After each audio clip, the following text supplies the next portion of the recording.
সরকারকে বলবো 47 দেখেছি, 52 দেখেছি, 69 দেখেছি, 71 দেখেছি, 90 সাল দেখেছি, আবার অভ্যুত্থান 24 দেখেছি।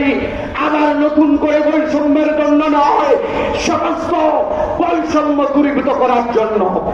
আর জাতীয় ঐক্যমত্য কমিশনে নিবন্ধিত দলগুলোকে দেখা হয় না। অন্তর্বর্তীকালীন সরকার আপনিও নিবন্ধিত দলগুলোকে পাত্তা দিচ্ছেন না। ওনারা কি বাদ পড়ে গেছে নাকি?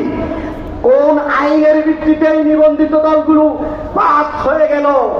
অতি সত্বর আপনাদের জ্ঞান ফিরে আনুন।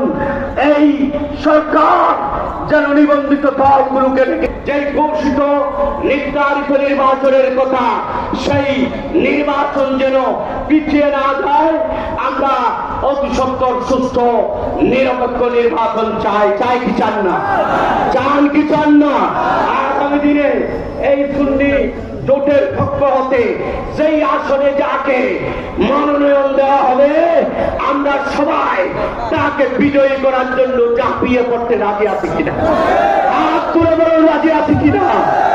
আপনাদের সবাইকে ধন্যবাদ।